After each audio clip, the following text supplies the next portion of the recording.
रीवा में अब भू माफियाओं की निगाह शमशान और कब्रिस्तान की जमीनों पर है। वक्फ की जमीन को बेचने के लिए दस्तावेज तैयार हो गए और जो पहरेदार थे उनके कंधे का इस्तेमाल करके भू माफिया कब्रिस्तान को बेचने की तैयारी में है। मामला घोघर कब्रिस्तान का है, जहां वक्फ की जमीन को दस्तावेजों में हेर फेर कर प्राइवेट लोगों के नाम चढ़ा दी गई। अब उसे बेचने की तैयारी की जा रही है। इस बात की जानकारी लगने के बाद आज मुस्लिम समाज के द्वारा कलेक्टर को ज्ञापन पत्र सौंपा गया है और मामले की निष्पक्ष जांच कर आरोपियों के खिलाफ कार्रवाई करने की मांग की गई है। इस पूरे मामले की जानकारी देते हुए मुस्लिम समाज के द्वारा बताया गया कि स्टे के समय से घोघर कब्रिस्तान वक्फ की संपत्ति है।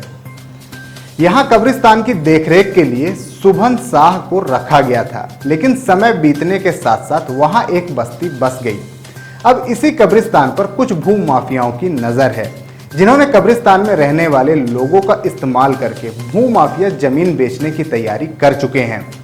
मुस्लिम समाज के द्वारा कलेक्टर के समक्ष रखे गए दस्तावेजों के आधार पर मामले की निष्पक्ष जांच करते हुए कार्रवाई करने की मांग की गई है।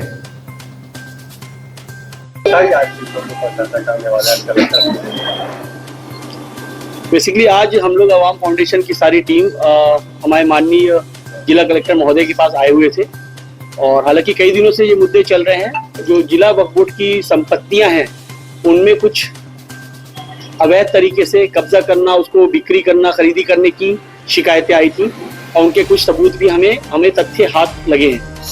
उसी से जुड़ी समस्या को लेकर हम कलेक्टर महोदय के पास पहुंचे थे।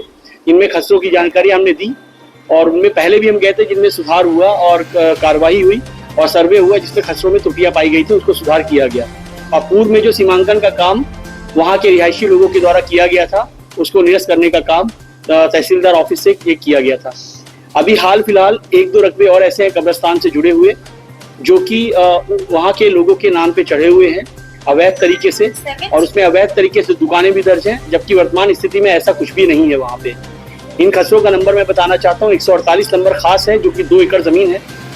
इस पे वहाँ के लोगों ने दुकानें दर्ज कराई है और इसको चोरी छुपे बेचने का काम किया जा रहा है। तो उसी साजिशों को कहते हैं फेल करने के लिए और वो अवैध जमीनों के जो खरीदी बिक्री का है उसको रोकने के लिए हम लोग कलेक्टर महोदय के पास आए थे। हमने अपना आवेदन दिया है और सारे सबूत, सारे तथ्य हमारे पास हैं जो ये साबित करते हैं कि वो कब्रिस्तान की जमीन थी और कब्रिस्तान की जमीन है। ये कौन लोग हैं जो क्या जानकारी मिली आपको? ये वहाँ पे रहने वाले लोग हैं जिनको पूर्व में वहाँ की देख रेख के लिए और कब्रों को खोदने और इंतजाम के लिए रखा गया था, एज अ केयर टेकर रखा गया था।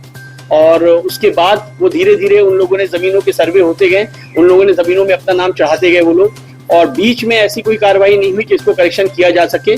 और कुछ ऐसी भी त्रुटियां हैं जिसमें मैं बताना चाहता हूं जो होनी नहीं चाहिए। सरकारी तौर पे भी जो जमीनें राजस्व के रिकॉर्ड में दर्ज हो गई वक्फ बोर्ड संपत्ति के नाम से, राजपत्र में आ गई मध्य प्रदेश शासन पे, उसके बावजूद उन जमीनों में रिहायशी का पट्टा दे दिया गया और रिहायशी लिख दिया गया, और जिसके एवज में उन लोग अपने आप को वहाँ का मालिकाना हक बताते हैं।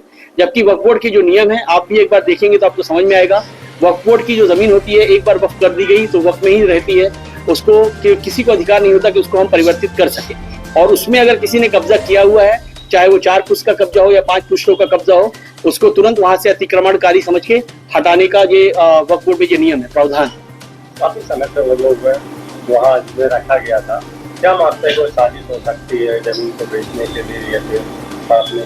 देखिए, पूर्व में जब ये रखा गया था तो उन लोग केवल एक ही परिवार था जिसको ये जिम्मेदारी दी गई थी, सुभान शाह का परिवार था। और उस वक्त का कुछ केस चले थे जिसमें हमारे पास ये सबूत भी है, जिसमें सुभान शाह ने खुद ये कबूल किया है और ये हमारे मुकदमे का पूरी शीट है, उनके बयान की पूरी शीट है, जहाँ पे उन्होंने खुद से ये कबूल किया कि ये जमीन हमको मुस्लिम समाज के द्वारा कब्रिस्तान की देखरेख के लिए दी गई है और हमें इतने हिस्से में बसाया गया है और उसके एवज में हमको यहाँ पे रखा गया है। वो कितने हिस्से में बसाया गया है, वो भी 0.08 डिसमिल का हिस्सा है, बड़ा छोटा सा एरिया था। यहाँ पे उनको रखने के लिए 1 या 2 घर बने हुए दिया गया था। आज की डेट वहाँ पे 1 एकड़ की जमीन में लगभग 37 से 40 लोग वहाँ पे रह रहे हैं, और कुछ लोग तो उनके परिवार के हैं और कुछ लोगों को किराए से भी देके रह रहे हैं और बाहर से भी आके लोग रुके हुए हैं। और एक सबसे बड़ी जो प्रॉब्लम है, आप पत्रकार बंधुओं को भी बताना चाहूंगा, मीडिया को और पुलिस प्रशासन को भी बताना चाहूंगा, लगातार कई वर्षों से वहां पे आपराधिक गतिविधियां हो रही हैं। कई बार ऐसा हुआ है वहां पे चोरी की गाड़ियां पाई गई हैं, कई बार ऐसा हुआ है वहां पे नशीले पदार्थों का खरीदी बिक्री के आरोप में लोगों को पकड़ा गया है। और हाल फिलहाल जिन लोगों ने ये आरोप लगाने की कोशिश करी है, अनर्गल आरोप, उन लोगों के खिलाफ अभी फिलहाल 307 का मुकदमा भी चल रहा है। सगीर शाह जो है वो अपराधी है चोरी का, जो कि अभी जमानत पे हाईकोर्ट से चल रहा है। तो ये सारे आपराधिक प्रवृत्ति के लोग हैं, इनके खिलाफ पहले से ही FIR दर्ज है। इन्हीं में से एक उनका भाई जो है रशीद शाह, वो जिला बदर का आरोपी है और अभी जेल से उसकी जमानत उसकी भी हुई है।